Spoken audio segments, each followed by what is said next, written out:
Behold! The sword of power. Excalibur.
Welcome to episode 2 of the Oh Gosh, Oh Golly, Oh Wow podcast, the podcast where we talk about the Marvel Comics series Excalibur and nothing but Excalibur every week for 126 weeks. This is technically our third episode, as we also did in episode 0, in which we discussed the origins of Excalibur, the origins of this pod, the origins of us, and did a deep dive into the story that introduced Excalibur, known as Excalibur, the Sword is Drawn. You don't have to listen to that episode before listening to this one, but because I think it's amazing and because I think it does a great job of setting up what we do on this pod, I am going to keep encouraging you to check that one out at your leisure. This week in episode 2, we are looking at Excalibur number 2, A Warwolf Possessed, originally published in November 1988. The creative team is Chris Claremont on writing, Alan Davis on penciling and plotting, Paul Neary on inks, Glynis Oliver on colors, Tom Orzechowski on lettering, and according to Marvel.com, Claremont and Davis on editing as well. That seems strange to me, but the internet is always right. So let's go with that.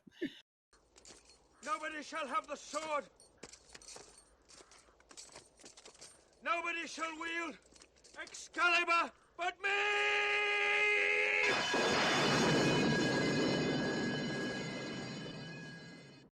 We're going to have frequent guests on the pod, but for the first few episodes, including this one, we're sticking with our core team. We'll start by quickly introducing ourselves and then get into our analysis of this week's issue. Starting with myself, I am Dr. Anna Papard. I'm a talker, writer, maker, occasional university instructor, writer on all things sex and gender and representation and superhero comics, and Kurt Wagner's unofficial PR manager. A joke that will either get really old really quickly, or I'm just going to lean into it even more and start dropping the unofficial.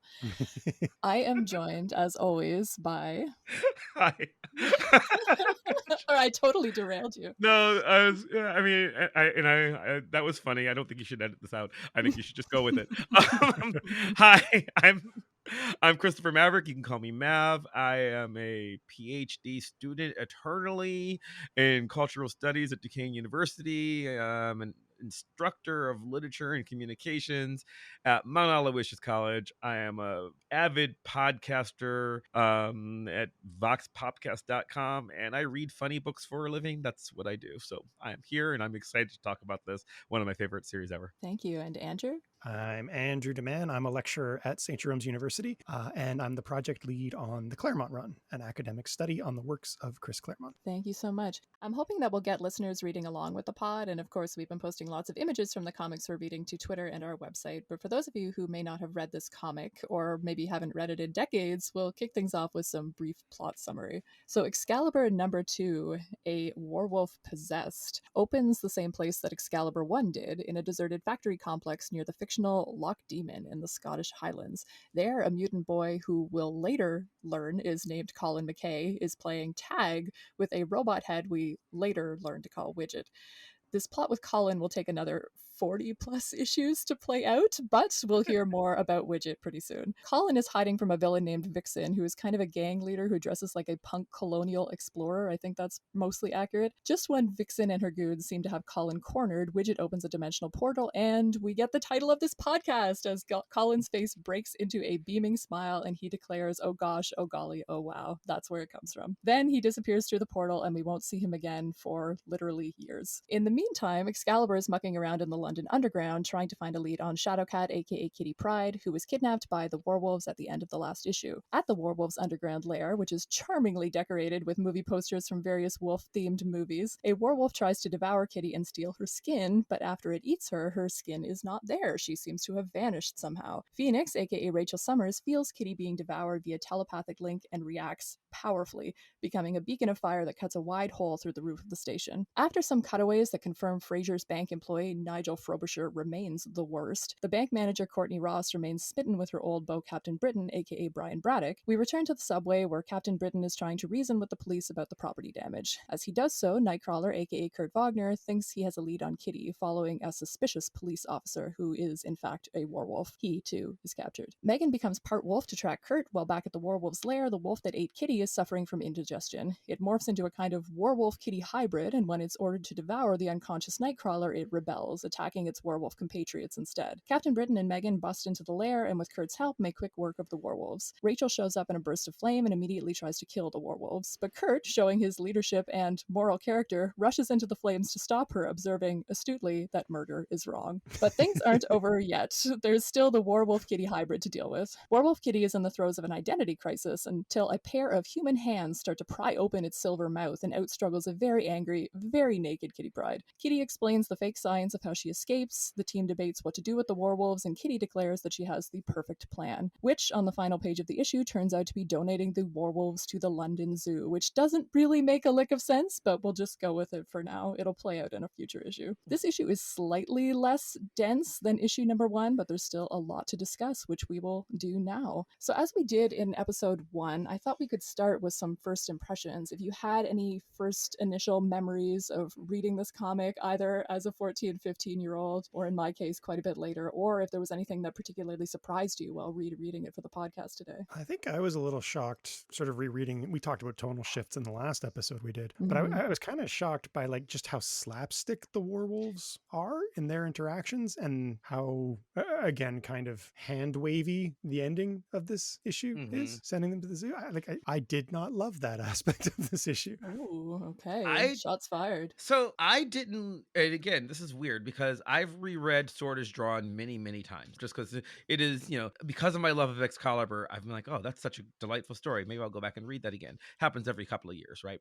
And I'd read issue 1 again, even before we started doing this podcast. I'd read it just sort of to myself. And then I was like, once we decided we were going to do the podcast, I was like, well, I don't want to read ahead. I want to sort of experience these as we go. I didn't like this issue as much as I remember liking it. Just, it does seem, I actually like the slapstickiness of the werewolves. Everything else, like compared to what we were saying last issue, didn't work as well. I didn't hate it, but it really felt a lot like, well, we're trying to work this out. And the thing that really stuck out the most is when in your recap and reading it to myself, when Nightcrawler has his moment where he tries to do his best Captain America impression and tell Rachel, well, no, we can't kill them for reasons because we're heroes. I mean, it comes across as very stiff and out of character and not that he's against killing. I'm okay with that. But his characterization of just doing it just seems like, well, this is what heroes do. So we are going to do this. And this is the line that I'm supposed to say here. And it would have worked better coming from this era of Scott Summers than it does from Kurt Wagner. That's at this point, the one thing that I do love about that scene is just there's the panel where the Phoenix Force is being activated right before Nightcrawler has the speech that you're talking about, and it's this yellow panel with just filled with fire, and everybody is being knocked down by Rachel's fire, and Kurt is running into the fire to stop her. And I do think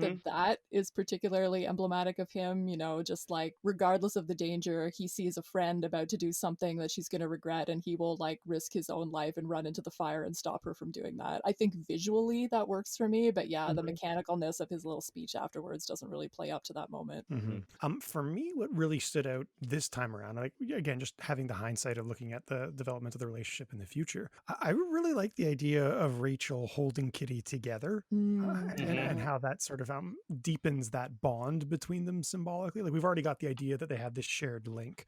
I thought that was really cool and really kind of well done. Yeah, I liked that too. And sort of one of my first questions is going to be about the team dynamics. So maybe we can talk about Kitty and Rachel right away. Yeah, I don't know. I was surprised by how sort of just action oriented this issue issue was compared to that first issue where we had, Mhm. I would argue, like a lot more tonal shifts and we had a lot more character work than we necessarily have in this issue. Where, yeah, as I was trying to do the summary, that first issue was so hard to summarize because we're going back and forth and things are happening. And this is kind of just sort of proceeding with the plot in a largely linear way. We do have some sort of references to storylines that are going to play out later on, but for the most part, it's sort of how are we going to solve this? How are we going to track down the werewolves and solve this problem and like beat them into submission and then enact justice, right? It's more of a traditional superhero narrative in some ways. Specifically, I really like the fight scene. The fight Mhm. scene is really well done to me. It has everybody kind of doing their own thing. It's got competing interests and some really cool visual gags like Nightcrawler and Brian smashing in one half of a werewolf's head at the same time. How does Kurt not break his fist? Exactly. That does bother me. That does actually bother me. There's like stuff with, because Yeah. there's a funny thing that happens with your favorite characters where it's just like, yeah, but part of him being my favorite character is that representations of him have to be true to the Yeah. limits of the character as well. And that's like a case where I'm just like, that doesn't make sense. I'm glad that he's so powerful and able to punch this thing in the face, but that doesn't make sense with his powers. Last week, Andrew talked about sort of the absurdity of this book, and and like it's going to become more so. So even though I made that joke just now, it doesn't bother me that much, particularly given where this series goes. But just understanding where we're at for like power levels of these characters, Captain Britain can bench like 75 to 100 tons. Kurt is a human man. Yeah. He is just a person. So when they punch the werewolf at the same time, first off, Kurt's punch shouldn't matter, but Cap's punch should crush the werewolf's head and Kurt And, and and Kurt as well, yeah. and I'm just not gonna think about it because it just looks so damn cool. It was It's a good just sight it gag. was funny, it was neat, and it's like just try not to worry about it. Yeah, and it's a little moment of like equanimity between Kurt and Brian that's sort of establishing that they have some kind of working relationship at the very least. Mhm. A nice right. Oh, a nice left from you. Oh, we're friends. High five. Well, let's talk about the team dynamic because that was the first kind of question that I had for you. So this is the first issue, I would argue, where we really see the entire team sort of operating together. So we're getting kind of a sense of like what role everybody has on the team. But one of the interesting things that I think we have here as well is, pardon the pun, a lot of the characters going off and doing sort of lone wolf acts as well. What did you kind of make of that? Was that intentional? What do we sort of get about the team dynamic being constructed in this issue through this story? What are the different roles of the characters based on the way the team interacts in this story? Well, I think the main way that Claremont structured X-Men before this was the idea that the team is going to win as long as they can work together, but they can't work together. So we're getting a little bit of that transfer over where the conflict is actually more internal than external. So again, to me, that's one of the things that sets up the satisfaction in the battle scene, where they do all work very, very effectively together. And again, you get these moments of sort of simpatico, where before that they were kind of at odds and they were being hampered by bureaucracy and individual members doing their own individual thing, as you said. So I think it's kind of playing into that motif a little bit, which I really, again, kind of like because it's a really good way to tie the character work to the action work in the sort of traditional superhero vein. Yeah, I like that. Yeah, I mean, I liked the way that we get within the team dynamics, sort of certain bonds being situated as especially important, and so we get that tension as well. Like, I think the Right. sophisticated kind of character work and character development about Excalibur is one of the things I like about it so much in particular. So, in terms of the strength of the bond between Kitty and Rachel in this issue, which both saves Kitty and is destructive in a sense because it almost drives Rachel crazy, and she can't work within the context of the team because of her concern for Kitty.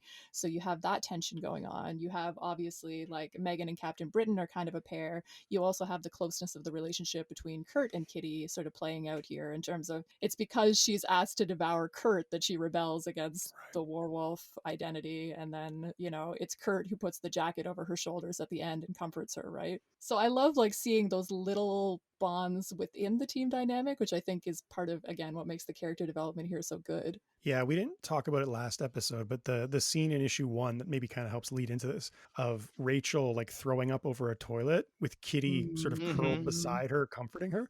I loved that image. That was Yeah, actually, so do good. I. It's because that is we mentioned briefly actually, I want to go back 2 episodes to our episode 0. Kitty and Rachel weren't really close during their X-Men run. Yeah. They knew each other, but that wasn't a relationship that was very explored, but it was a very big team. Excalibur is a much smaller team, and we talked about them not really having anybody, this is a team of 5 individuals who've essentially lost everyone else they love, and so they're what's left. And that moment shows a sisterly concern that I see of, like some sorority, to put it a different way, of, I can imagine this after a night drinking just as much as I can from psychic trauma, right? Like you're helping Mhm. your sister here, you're helping your friend. And then that means enough to Rachel to, when we get to this issue, it really feels like Rachel's essentially at the point of, I've lost someone, I've lost everyone, I've lost my entire family in Days of Future Past, I lost them again in the X-Men,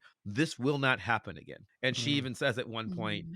I'm going to save Kitty even if it kills me. Well, that sort of gets back to what Andrew was saying too, that it's sort of the individual flaws with these characters stops them from working as a team as effectively as they might do, in which Mhm. case they'd be like undefeatable effectively, right? But that's Mhm. like sort of what infuses the story with tension, right? So I mean, Rachel in particular, she is an incredibly overpowered character. Her power Mhm. is basically limitless and she can basically do anything. She can Mhm. transmute matter, she's a telekinetic, she's a telepath. Her power is kind of a problem throughout Excalibur.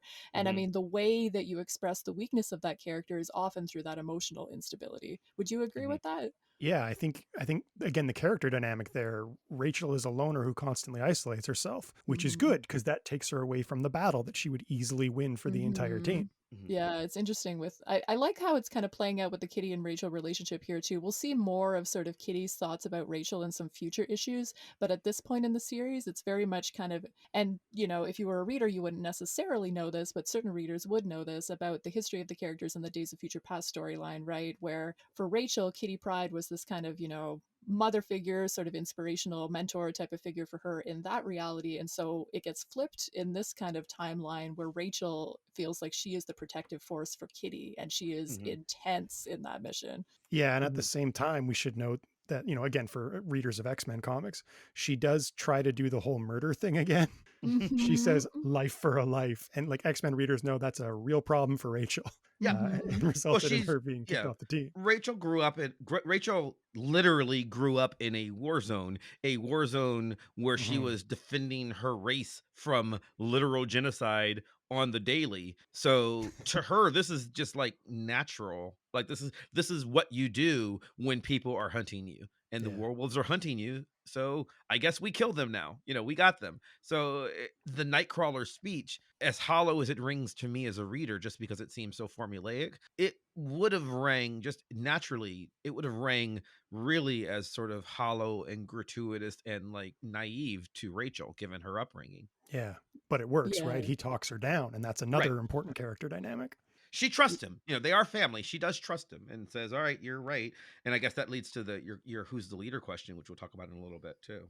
Mhm. Yeah, I mean, there is a scene so we've discussed before that Rachel doesn't necessarily have access to all of her memories in this depiction in Excalibur, and it'll be something that's addressed in some future issues. But she knew Kurt in her reality as kind of an uncle father type figure as well. She has this speech in an old issue of Uncanny where she's like, "You took me to the circus when you were a kid" and stuff. And in a future issue of Excalibur, she's shown to possess a Banff doll, so a doll of Nightcrawler when she's a child. So I think, although it's handled clumsily here, the idea that she would defer to him and respect him is sort of built into her story as well, in a way. Mhm. But again, handled a little bit ham fistedly here. What about some of the other characters? What about Megan's role in this story? Because we talked a lot about her being sort of the born innocent character in our episode 1, but we get her taking on a bit more of an active role here. Did we think that that was sort of modulated from that first issue? Do we sort of like the portrayal of her better here? I mean, she takes on this like wolf kind of appearance, right? And is, acting in a very sort of physical way in this issue. And I was wondering what you guys kind of made of that in terms of our opinion of this character. Well, I'll sort of say what Mav was saying earlier with the punch thing. It's real weird that she forgot she could do that when they were just looking for Kitty, and kind of weird that the team forgot about that as well. Well, does she, to you, have a little bit of the similar problem that Rachel has, where her power actually is so amazing and so potentially limitless that it becomes almost a story problem. Yeah, I think that's fair. I think again in this particular case, we're able to get her power under control by having her constantly defer to Brian and to be shy and reserved and not want to take that role. So actually seeing her assert herself, as you said, Anna, I think that's cool and shows kind of where she could go as a character if she didn't have this kind of domineering boyfriend in her life. Yeah, and I mean that's juxtaposed, right? Like Brian being fairly, I don't want to, he is fairly bumbling in this issue. Like a lot of what he has to do is Yeah. sort of talk to the cops as the representative of the team, and then he kind of shows up not quite too late in the battle, but it's a little bit anticlimactic. He's not as inconsequential and bumbling as he will become Yeah, later. yeah. This is again, we're working out details, but with Megan, this is one of the things that I wouldn't have known. Like I knew she had shape-shifting powers from Sword is Drawn, but that was my only experience with the character. And I expect, for a lot of our listeners, if you're reading along with us, this might be your only experience with her as well. So when she's suddenly like, okay, I can become wolf-like, and then I have all wolf Yeah, abilities, including yeah. tracking, it's like, oh, well, that's convenient, I guess. I mean, and like Andrew said, would have been nice to have done that an hour ago, but okay. Yeah, yeah. All right, sure. And it's We'll go weird with too this. because they specifically mention that she can smell both Kurt and Kitty. Right. Like you So could throw something in that dialogue balloon to, explain away why she couldn't do it with Kitty the first time. Kitty leaves no scent because she's intangible. Yeah, and And you're done. done. But Yeah, no. yeah. But no, she's got it. Okay. Well, this might Um, be like we've been so praising Excalibur up to now. This yes. might be our first like strong Yeah. criticism of the series, like the messy handling of Megan's powers. And it's weird because, again, I said at the beginning of today's episode, I don't think I noticed it as much when I read it in 1988. Like, Hmm. I'm noticing now, given hindsight, given knowing where the rest of the series is going, and given, having spent the last couple of decades professionally picking apart comic books, like that's part of it. But also, I think it's important when being critical to be fair, and there is some sloppiness there. And like we've all done substantial work on sort of representations of gender in superhero comics Mhm. as well. So, figuring out the ways that Megan's power sort of is represented effectively or not is something that I think we're all kind of Mhm. hyper aware of. She's also So, underserved in this issue, right? Because mhm, like I think that there's a lot that goes into Megan's. We talked about this on episode 0 as well, and I know it's coming up in some future episodes. Megan's literal portrayal of gender. Megan mhm. looks the way she looks because she is making a conscious choice to be what Brian considers the perfect woman. So she changes that here to be a more combat tracking ready portrayal of strength and power, and the comic does absolutely nothing with it, right? Like it's too busy dealing with the fight and dealing with trying to save Kitty to talk about the ramifications of the fact that Megan can literally be whoever she wants to. She can be any kind of woman she wants to be at any given moment, and chooses consciously to be Brian's dream girl. But it doesn't have Mhm. time to deal with that right here. But I do think it's something interesting to keep in mind as we read the rest of the series. Well, if I can say a rare thing in Brian's favor, I do like that he doesn't react negatively to her wolf transformation. Like it would be so tempting for him to be like, "Oh, Megan, what have you done to yourself?" But he has no reaction to it at all, and I actually really like that. He's seen it before. I mean, he met her when, Yeah, Mhm, which I didn't know, but he met her more in demonic form, right? mhm, he met her in that exact form. Right. mhm. Yeah, this is a reference to like her Hmm. sort of original form, which was kind of this werewolf type of form. But it's still interesting that she has become this dream girl, and that's like the woman that if he's in love with her or not, but that's the woman he's at least in a relationship with. And yet, yeah, I still like though that he doesn't express, like the stereotypical sort of being appalled at her taking on this quote unquote monstrous form in this scene. That is sort of like a little touch that I did like, and I do think it's intentional. So, who is the leader of Excalibur? You mentioned that question before, and it's going to come up in the letters page that we're going to look at this week. Uh-huh. I mean, are you asking seriously or are you asking Well, for the debate? The debate is, oh, well, I don't know. It could be it's Kurt. The answer is Kurt. Kurt is the leader of Yeah. Excalibur. And I think we're supposed to see a struggle that is maybe not served as well as it should be. I have thoughts on why. Like I think that, and I wonder, and I don't remember ever feeling this way. I don't remember ever feeling like anybody other than Kurt was. Sword is Drawn made it clear to me that Kurt was the competent one because Brian is a drunken idiot. I knew that from Sword is Drawn, right? So when I read this one, and issue 1 and 2 have this thing where the cops are deferring to Brian, Kitty and Rachel are sort of very officially saying, "Okay, Captain, what do we do now?" Like they're like, I think the book is trying to set him up as a leader so that there is some tension between, is it Kurt or is it Brian? It doesn't work. Like, it's just Kurt is the one that I know from, he's the more popular character. He's the most experienced of the former X-Men characters. He's the most competent. And Brian is, well, his name's Captain. Like, that's what he's got going for him, right? I think maybe I'm supposed to like sort of apply some of my feelings about Captain America to Captain Britain as a reader, but I don't. And I don't, I don't know that I don't know every fan's opinion, but I don't see anybody really reading it as, oh, well, gee, there should be a fight here over leadership. No, it's Kurt's just better at this. Yeah, but I guess I'm interested in how it plays out in the story in terms of how is that signaled. I mean, it's signaled in Sword is Drawn, like through the dramatic contrast between Kurt's behavior and Brian's behavior. But how do we know that Kitty's not the leader? How do we know that Rachel isn't the leader? Because Rachel's the most powerful one, and Kitty is the one who sort of takes the most initiative, arguably, in both issue number 1 and issue number 2. So how do we know that they're not the leader? I think Rachel is the leader. Do you? I do. I think Brian's the figurehead. Like, I completely agree with Matt. There's no argument there. He's just the guy who is British, so have him talk to the cops, right? Yeah. Essentially.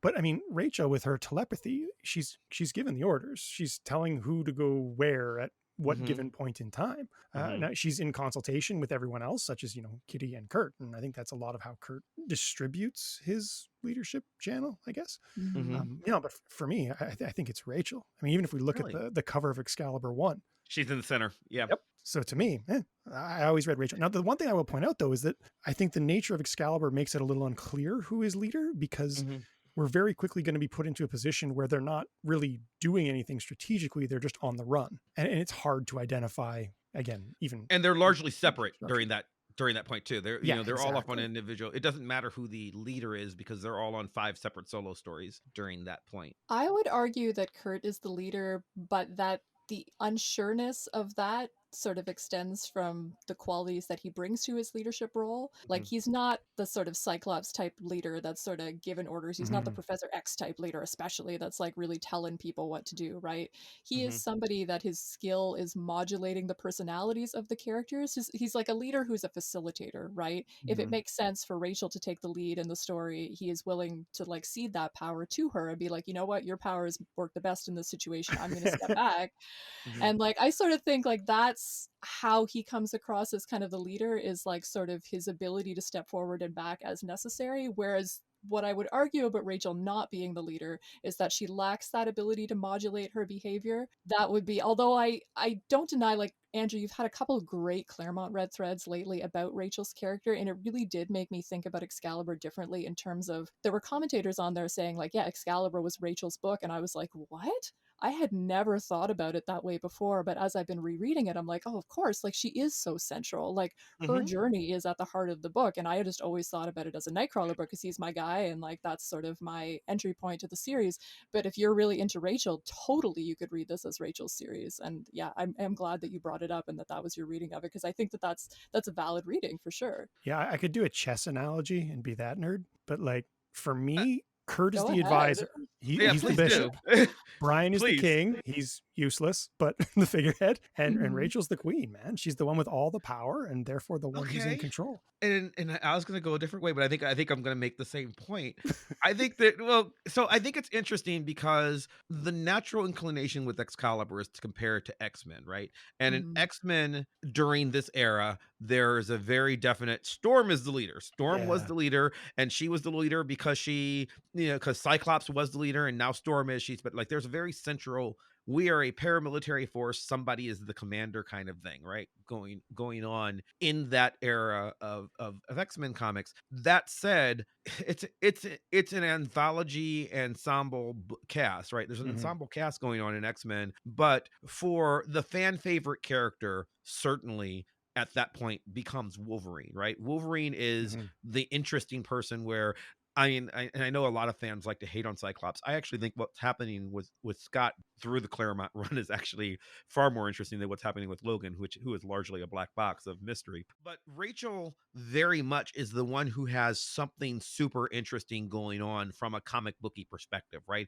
What's the mystery? What does it mean to be the Phoenix? There's a lot of stuff going on that makes her the most interesting in a Wolverine kind of way.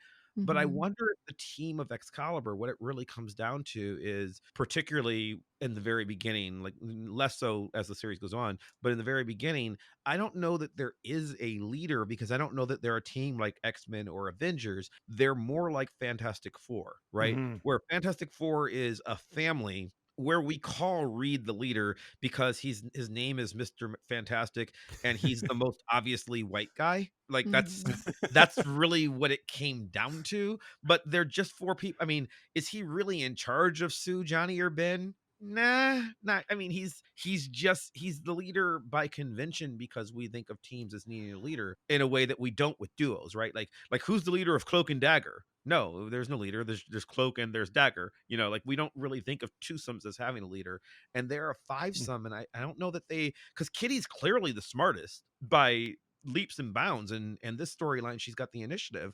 I think Kurt is the most heroic at this point, of like in a classic hero sense. Rachel's the most powerful, and Brian represents Britain. Megan's not the leader.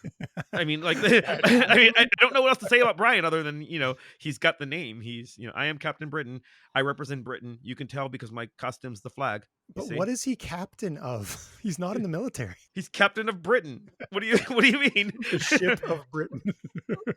Just like you have a Mr. of the Fantastic, I am captain of the Britain. I've always loved with Mr. Fantastic. He's like, he's a doctor, but he takes Mr. for, that's very confusing. But, I'm sure there's some, I don't want to get into the whole weird how people feel about the title Doctor. They're wrong. Yes. Yeah, well, I'm sure that's a whole conversation all of us could get into. But my counterpoint to your Fantastic Four Reed argument would be that I think part of how Reed comes across as the leader of the Fantastic Four is through his flexibility, and he fills like a similar role to Kurt and Excalibur in terms of he's the one that can control the volatile personalities, and then often becomes his role. Because I mean, the Thing is always going off trying to do something off the cuff, violent, that's going to harm the team, and it's Mr. Fantastic with his literal powers of flexibility that wraps around Ben and redirects his energy into a positive vein. And we can talk about sort of the specific things that the various Excalibur characters bring to the team, but I do think that despite Megan being the one who's a shapeshifter, Kurt is the one who's the most flexible, and that kind of sort of works him naturally into that modulator, facilitator of the other's role.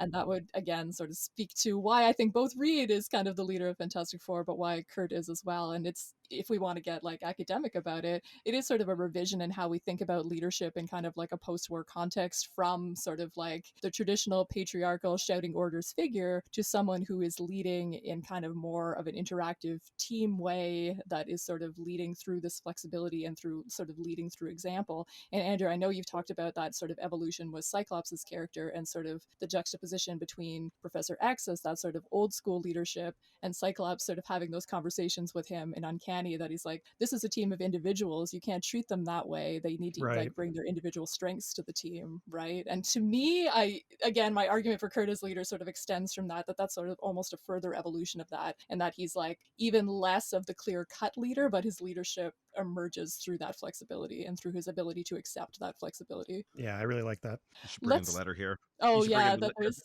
it specifically talks about that. Yeah, I know. So we have our first letter page, and we do have a letter that references that specifically, that I was going to highlight. So we have a letter from J.D. Naylor of Phoenix, Arizona, who quite specifically describes Kurt as the leader of Excalibur, and like without question, right? And I was wondering whether that was just sort of an inference that Taylor developed from Sword is Drawn, or whether that was how Marvel was marketing the series, because it was so like a given. Like he writes, like, I am glad to see Nightcrawler leading Excalibur. Excalibur. He has a strong strategic mind, and like it's just sort of taken as a given that he's the leader. And this is a letter that is preceding even the launch of the series, so that's Yeah. interesting. Yeah, that's surprising. So the marketing that I recall for Excalibur at this point were two things. There was an ad that they ran just sort of as a full page ad for Coming Excalibur, which is exactly the cover of issue 1. And then there was Marvel used to have this series called Marvel Age, and Marvel Age was sort of,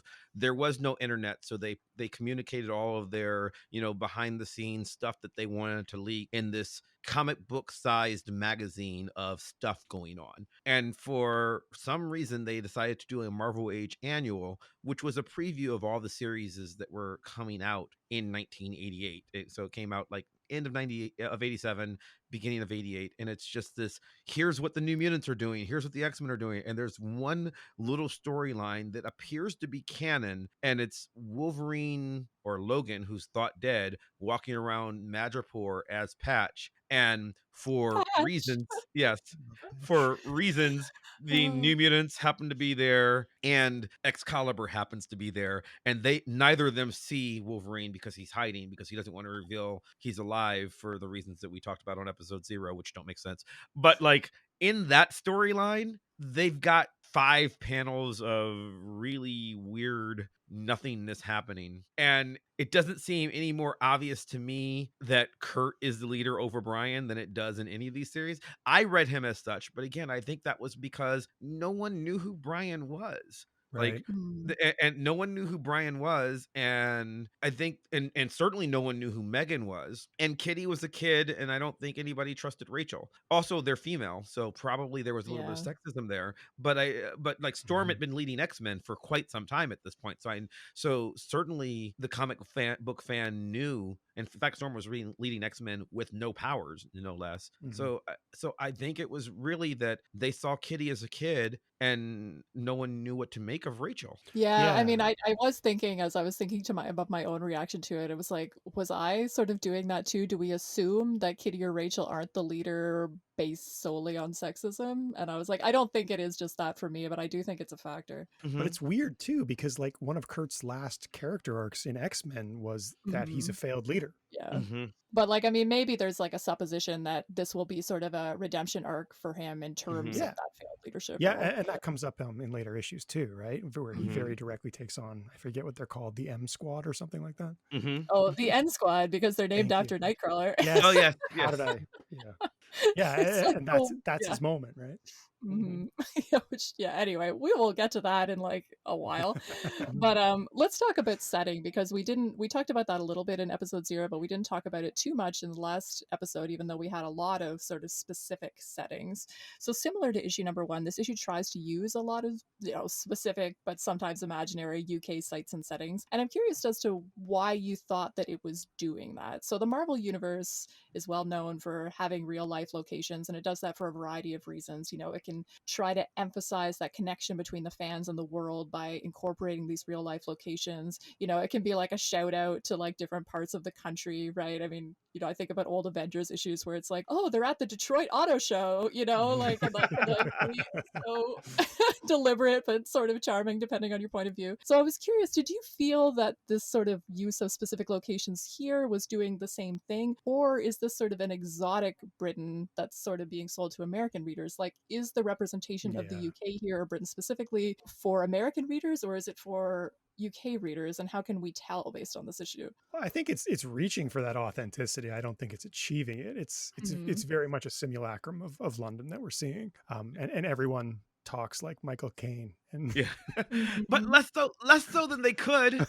Like no one is saying governor, and it, like, which is what I would expect out of like I mean, Claremont is a better writer, I guess, but like it's not as ridiculously over the top mock British as it could be. And I found Swordage Drawn to have like a very much a, here's an idealized London. This issue 2 especially, less so issue 1, but issue 2 especially is, look, they're at a subway. If you know London, it's the underground, but if you don't, it's a subway.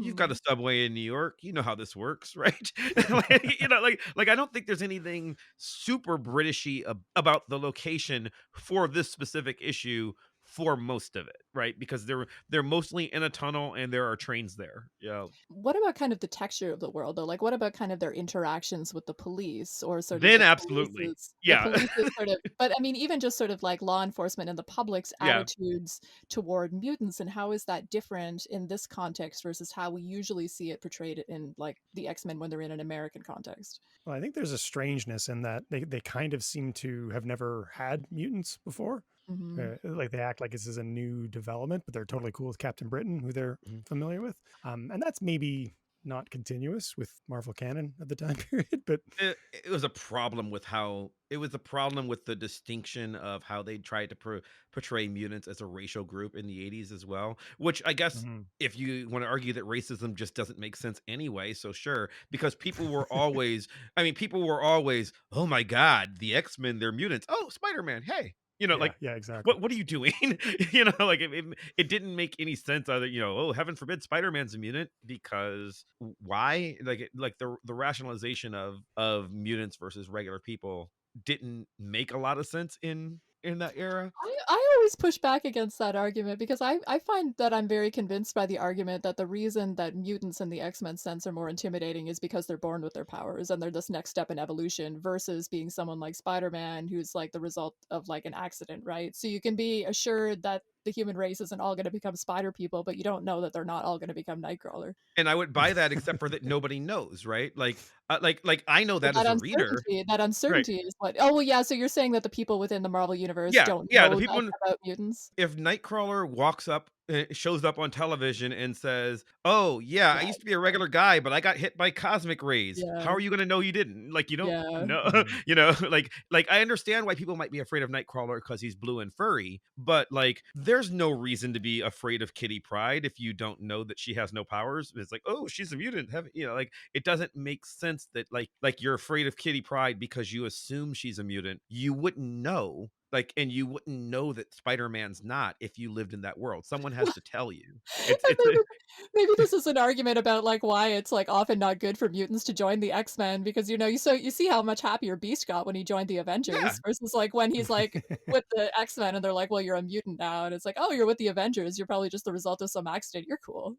Yeah, yeah, and that's but I mean, on the other hand, if you want to play it all the way out, well, is this any different than being black or being Jewish or being Mhm. gay, right? Like like if you're going to read the X-Men as the metaphor that they're supposed to be, I don't know if the guy just wandering down the street is queer or not, like unless he's specifically, or I mean, if he's specifically announcing it, sure, but like a guy just wanders into a store, he could or could not be, and I guess that's supposed to be the fear, right?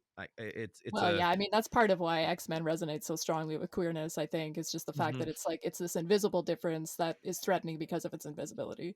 But I did want to point out, just for all this, this is mostly a fighty book as opposed to the last issue, which is much Mhm. more relationship developing. But at the very beginning of, when they're all running through the tunnels, there is a moment where, and I love this, and nothing ever comes of it other than just to sort of build the world. When the train almost hits people and Excalibur has to save them in order to it before they go after Kitty. This is right after she's kidnapped. Mhm. Everybody, Nightcrawler shows up and everybody runs around, oh my God, it's a horror, it's a demon. And there's one teenage girl who's like a Yes. cutie. Yes. I would have 100% brought that up if you didn't. Yes, and she's like, and so, which just gives you the fact that we never see this girl again. She's not like Nigel, who's going to become a main character. She's a girl who's there that just lets you know that not everybody is freaked out by mutants. Some people are kind of into it. So she's just fetishizing Kurt, and this is young Anna in the tunnels of London, Yeah, who is just like, ooh, hot, like just yeah. because he's there. And I love that, about that little detail. And that will happen periodically throughout Excalibur. It happened in Sword is Drawn too, where there are some people who are afraid of Rachel, and then there are Mhm. a couple people who are like, nah, she's kind of hot. Like Mhm. there's a little bit of acceptance, growing acceptance within the human community, of not everybody is just sort of fearing the other. Some people fetishize the other. So Mhm. different. Yeah, and I wish that some of that got played out more comprehensively in Excalibur, just to the extent that, like, are they making an argument that sort of the British public treats mutants a little bit differently than the American public does? And I think you see hints of that here. There's kind of a calmness and kind of a, like, what's all this said about it that, I think is trying to sort of mortgage at least stereotypical British identity. But with that thing with the girl, I specifically love, of course, that it's a teenage girl. That's the one that's like, that thinks he's cute, because it is sort of a running gag throughout Excalibur that dudes are afraid of Kurt, but like girls are usually into it. Yeah, I like Di Thomas too, as sort of that embodiment of, okay, this is happening now and I'm very tired and dangerous, but whatever. Okay, well, let's talk about, just briefly, in terms of the storytelling. We've talked a little bit about this being a more action-packed issue, and yet we still have this long-form storytelling, which I know Andrew in particular is an expert on. So we have this very Claremontian thing where we get these B plots or C plots or whatever we want to call them introduced, at least one of which, the opening scene with Colin and Widget, will not fully play out until, as I said in the opening, years later. So could you speak, Andrew, to what is this strategy that Claremont employs here? Did he kind of pioneer this strategy? How does it kind of generate reader engagement? How is he kind of using those multiple plot threads to kind of tell this long form story that's particularly going to engage fans? Well, I think it's the pattern we like to compare it to is a fractal. So it's exhibiting self-similarity. You have this main story unfolding with all these subplots. And then each of those subplots is capable of becoming a main story itself with its own subplots. Claremont, I wouldn't say pioneered it, but I do think he perfected it. And he's often kind of credited for really making this work in comics.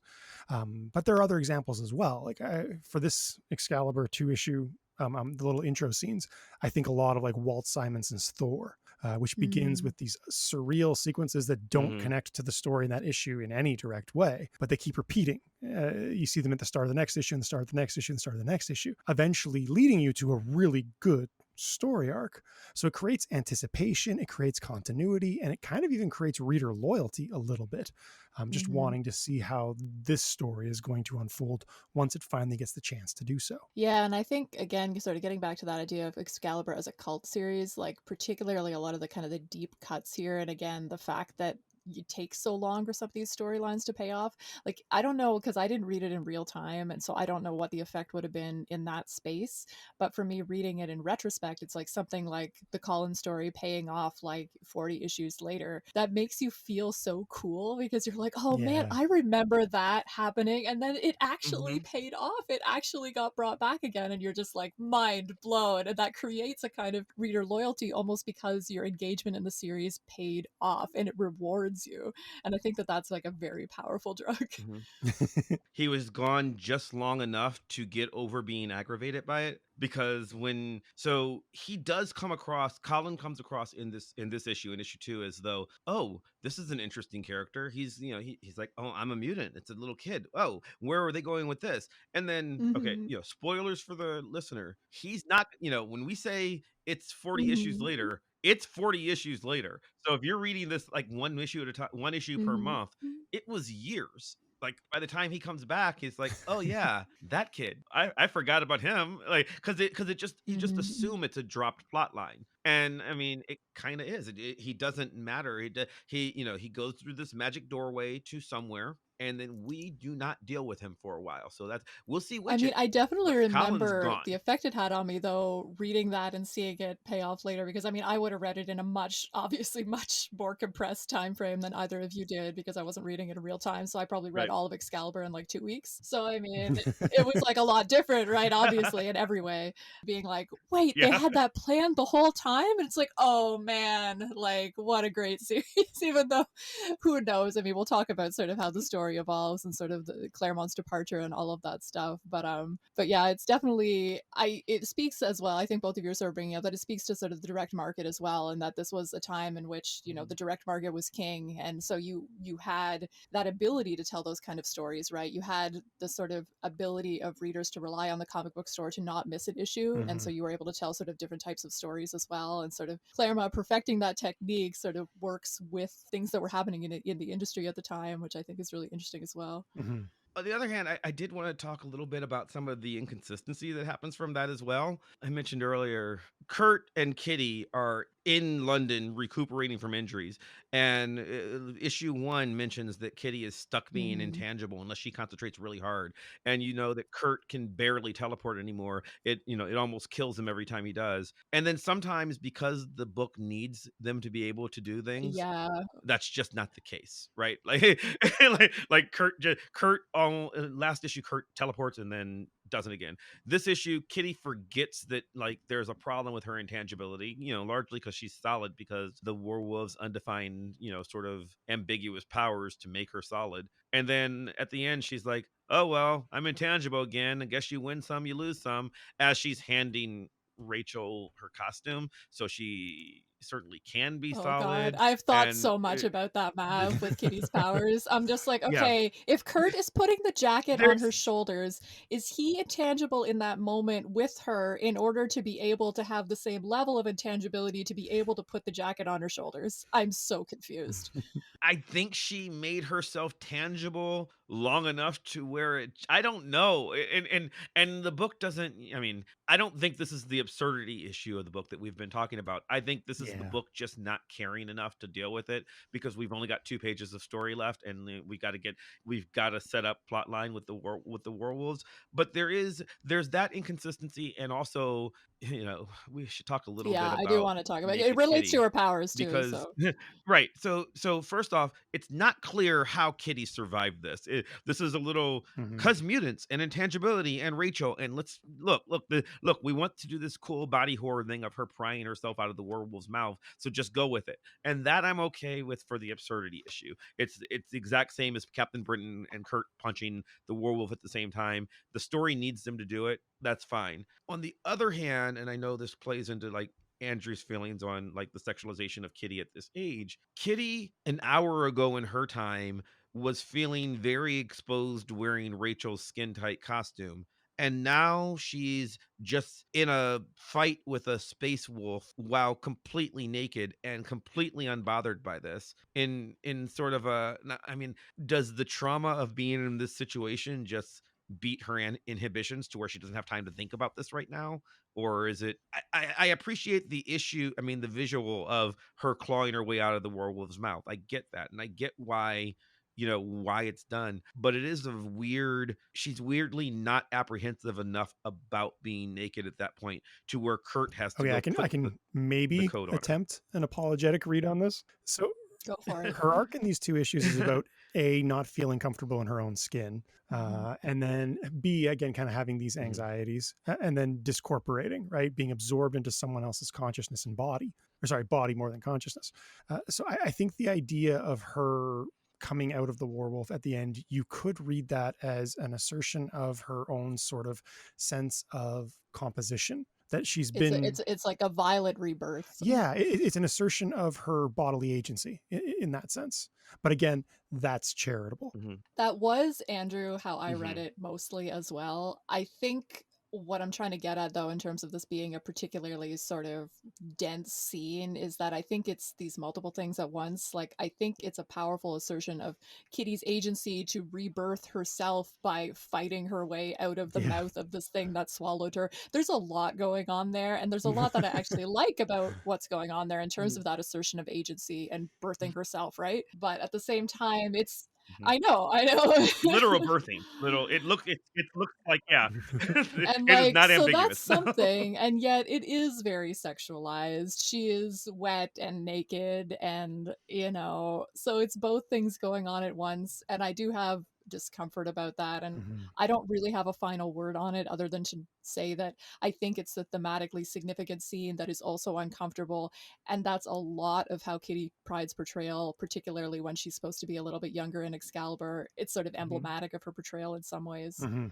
Yeah, it's going to be a thing going forward. It is going to be a thing, and I think that there are some places where as we go on it will be more sexualized. Here I don't know, Mhm. I'm oddly more forgiving of it, in that I think we talked last week, we talked a lot about Kurt being in the bathtub, and I think Davis here tries to not sexualize her he tries Mhm. to not gaziness her the way that he was explicitly Mhm. trying to do it to Kurt. Like, he tries to tone it down here and be more respectful, more horrific, and less sexualized. That said, Right. it's Mhm. still a naked 15-year-old girl. So so like it's going to have that element. It's weird in that, so usually I'll be a little more apologetic of her because, again, at the time in which I'm reading this, I was her age, and it didn't really bother me to have I was aware very much so that teenagers had sexualized feelings, so I sort of got it because I was like literally reading it at the same time as she was growing. This doesn't feel as sexual to me Yeah. because of the horror element, but again, it was a choice. They didn't, well, I mean, they wrote a story such that she would be birthing herself naked from I the think mouth of a I spaceman. agree with that So for sure, and I think that the horror element makes it really complicated. I think where I'm still like it's a bit of like the Mhm. larger context of Kitty Pryde that sort of I'm bringing to it, kind of her status as this nerd dream girl. She is the girl, Yeah. she is the accessible girl next mhm, door type who's a nerd just like you are, who's also a badass but is also super sexy. And it's like because Kitty is already mhm, that character, it's just this scene where she's naked and doing this horror thing. And like, I mean, some of her iconic scenes from Uncanny that, later inspire something like Buffy are her being this like little teenage girl that's facing down monsters, right? And that's at the root of her Mhm. sexiness as well. So I'm reading that into this a little bit. And again, I'm not saying that it's right or wrong. I think it's a powerful scene in a lot of ways, and it's actually a scene that I like on the whole, although I do mhm, think it's a complicated scene for sure. Well, yeah, I think. mhm. Oh, sorry. I was gonna say. I I think do we think. came at Go ahead. this first by talking about the consistency issue, Mm. and that's actually something I like in terms of being Mhm, anti-sexualizing. Because in again the last issue, you have Kitty questioning the tightness of the outfit that the superheroine is in, and feeling Mm-hmm. uncomfortable. Mm-hmm. I mhm, think if this were strictly a male mhm, gaze thing, I mean, like Laura Mulvey tells us this, you're not allowed to Mm-hmm. ask those questions. You're not allowed to demonstrate Mm-hmm. that awareness. So that inconsistency to me actually works in mhm. favor of desexualizing Kitty, but I don't think it's enough. I don't think it's enough, and what I think is, it's weird. I mean, it's great because we have a show like this Mhm. where 30 years later we're talking about it, right? But almost 40 years later, it like I get that. On the other hand, I'm looking at it as from growing at that point, right? Like being her age and thinking it through. Anna, you just made the point about her always having been the nerd dream girl, which, looking back as a 46-year-old man, Mhm. yes, she was. Okay, I didn't get that 32 years ago. I didn't get that, right? When I was 14, 15, I didn't see her that way when I was reading X-Men books at the time, but I definitely saw her as sexier in Excalibur than I had seen her as her portrayal in X-Men a year, 2 years earlier. And I don't know if that's me being more sexually aware at 14 than I am at 12, or the way she's portrayed, or both. Because she definitely, like, now she's 14 when I'm 12, and she's 15 when I'm 15. So, comic book aging, I'm catching up, right? But like, I see her as more adult, and not just in her behavior, but in her sexuality in Excalibur, than I did in the, even when she left the X-Men. She was more of a kid playing with grown-ups in X-Men, Yeah, and and now her she's a young age adult. thing is a bugaboo because it's like I know you keep saying that she's 15 and then Andrew's saying she's 14. She is canonically 14, and I know that because it will come up in a future letters page in Mhm. which there will be many letters that are like, "How old Yeah. is Kitty?" because she's super hot, and the Mhm. editors are like, "She's 14." So, but it's a little bit of a de-aging of the character because Yeah. that's not the age she could possibly be to have had all those adventures in Uncanny. So you're absolutely right that it would make way more sense if she was at least 15, Yeah. more probably 16. And there's problematic other stuff and other, I mean, Mhm. they say that in a letters column, but she Mhm. knows how to drive and stuff, and she was Mhm. 13 when she joined the X-Men, and she I refers to know. stuff from she was 13 when she joined the X-Men. She'd been on the shelf for a Mhm. year. She says that explicitly. So she can't be, if all of her X-Men adventures happened in 2 months, then she Mhm. could still she could be I know, kind of that an doesn't make old it doesn't 14 make now. any sense. It makes I no know, but sense. I mean, Nothing partly makes that sense. makes me wonder too whether it's a deliberate choice to like de-age the character because Mhm. they wanted to do certain things with her that work better for a Mhm. 14-year-old versus a 16-year-old, and that raises a whole bunch of other questions. And then they're gonna raise her Yeah, age later yeah. Yeah. in the series. So Pete Wisdom. Any I Yeah, know. so We so have much to so talk much about. to talk about in our 126 episodes. Is there any final thoughts that either of you guys want to bring up? I want to touch on the letters page just briefly, but anything else that you want to talk about? Nightcrawler's outfit at the zoo. Oh my goodness, how did we not talk about that?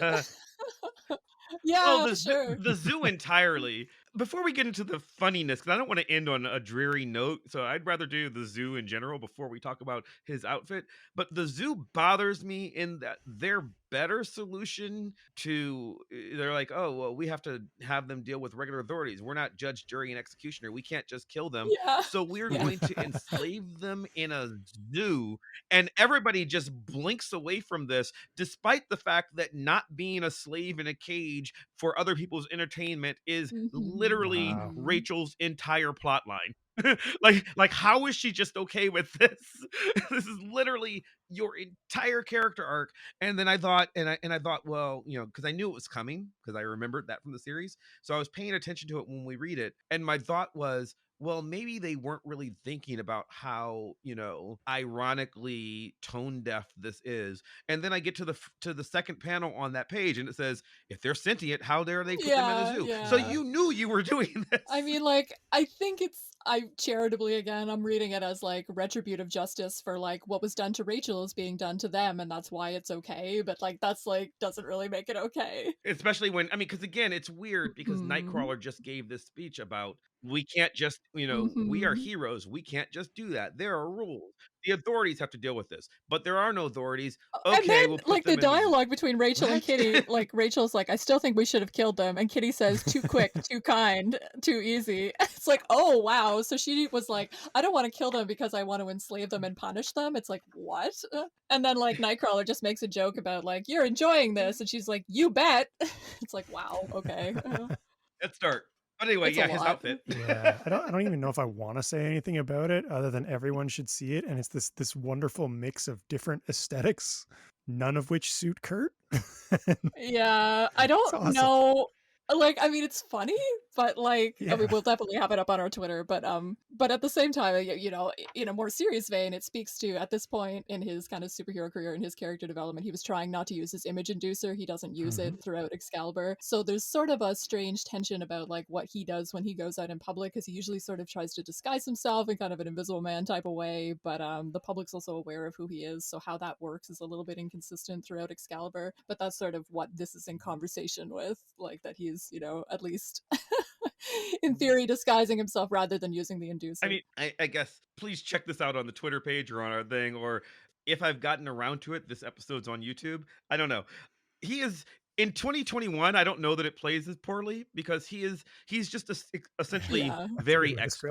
describe it. Like I've seen this guy in yeah, I've seen this guy in the club in today's world in a way that like it doesn't necessarily work as well in 1980. In 1988 he looks kind of weird. In 2021 it's like, oh, okay, there's that hipster, he's kind of doing a Well, thing, you know. was this supposed to come off like as like like cool or not cool? I think it's That not was my cool. I think he's reading. supposed Yeah. to be like Mhm. in a ridiculous guise because there's nobody like Rachel has her, Hmm. her Terminator sunglasses and her leather coat, and like she looks like she's just, she's a little cooler than everybody else. And Kitty is like a little preppier than anybody else. Brian and Megan are rich, and Kurt is just very Yeah. extra, like I don't know, like Kurt is beyond that, but like nobody else around there in anywhere possibly in Kurt's world. And then there is this little blonde boy who notices, like he's just like right below him to the right, he's just like, this dude's blue and in a winter coat and a cowboy hat. Why is no I'm one gonna talking choose to about read this? that as a moment of He sexual knows. awakening. Perhaps it'll play out again in a future episode. Like the Yeah. 16-year-old girl who's like, ooh, cutie. Yeah, it's Kurt's another over guy. there shaking things up in his fur coat. Yeah. And it's in, oh geez, I want to make some other fur joke there. Let's just move on. I did want to just mention that this is the first appearance of the letter page, which is known as Sword Strokes, which I still find hilarious. When we were discussing whether there is a letters page, and I was like, I think it's called Sword Strokes. That can't possibly be right. And I was like, yep, no, it is. Anyway, I find that very funny. That's what they We call already it. highlighted one of the letters, which is about Nightcrawler being the regular leader or the natural leader of Excalibur. And I just wanted to, because I think it's funny, highlight another thing from that same letter from J.D. Naylor, in which he complains multiple times about Kitty being boring, and he is pleading with the editorial team to make Kitty more interesting, give her a personality defect or something, anything. Poor Naylor, that is going to be very disappointed with how central Kitty is going to be in this book moving forward, I suppose. Although, anyway, we'll have a lot of letters about, with a lot of opinions about Kitty moving forward in the letter pages. I think she ends up being the topic of most discussion in most of the letter pages, and it will be a recurring theme as we go through. But mostly I thought it was interesting from this letter page, sort of like how much anticipation there was for the Excalibur series. So it's unusual to have a letter page in issue number 2 of a comic, but these letters are actually about Sword is Drawn, the special edition comic. So you just really see this being sort of the height of the X-Men franchise's popularity, and this is a highly anticipated series, and the letter writers are like here, ready to embrace this series, and they're really excited about it. Was there anything that either of you guys wanted to highlight from letters? It wasn't a stupendous letters page. For me, it was interesting reading them back because I used to, I was enough of a comic nerd that I read them from cover to cover. I read every ad, I read every letter, and just looking at the world that Excalibur, the intertextual, metatextual world that this book exists in, where these people are really, well, who are they going to fight? Can we get other members? It is a very different, separation of just a belief in I just want to see who they're punching, and this book will very much not be about who you're punching. And so we don't have the way the internet you can sort of get to go know the people who comment a lot. We don't have that for the letters column world because there's a curating aspect, and it's a lot harder and things are out of date. So I just wonder how people, how did this play out to readers who weren't me, because I loved it clearly it lasted 10 years, so clearly it did okay, but there was a weirdness to reading people back, and they're like, well, are these people going to join up, and then one of the letters is like, I can't wait till they get to meet the X Factor or the X-Men, and I'm like, oh, that's adorable. They're about to go on an interdimensional space train and not see anybody for 2 years, so I know. kid. And it's Anna Senti, I think, responding to the letters on this column, and she is quite specific about being like, "Ooh, can't promise that," but so they must have known kind of where it was going. But the only other thing I wanted to highlight is that so 2 of the letters are from. There's 3 letters total. And 2 of them are from Americans, but the third one is from someone in England. And I thought that was interesting in terms of, so a lot of sort of the politics of letters column is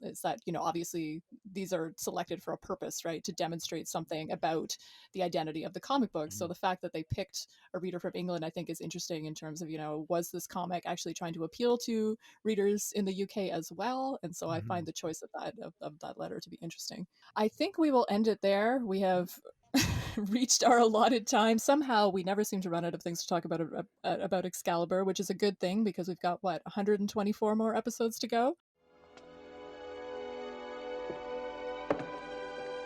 Staying? There's a meeting of the Round Table.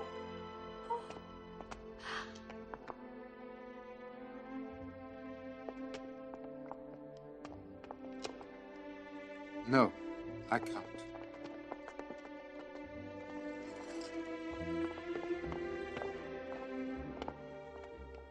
So next, in 1 week's time, we will be on to episode 3, discussing issue number 3, Moving Day, in which Excalibur moves into the lighthouse and everybody has to fight for time in the bathroom. Also, Megan fights Juggernaut, sort of. We'll talk about it. We also have our first guest, and it's a good one, and we can look forward to that. In the meantime, if you liked what you heard, please follow us, like, and review the podcast wherever you're listening to it. Or if you want to chat with us about Excalibur or pitch yourself as a guest for a future episode, let us know. You can reach out to us via our website, goshgollywow.com, where we've got some fun extras, and via Twitter at goshgollywow, where we'll also be posting daily pages from whatever issues we're reading that week and more fun extras. Thank you, Andrew and Mav, for another fierce conversation. Thank you for listening, and a special thanks to Maximilian of Thoughtform Music for our truly epic theme song. Play us out.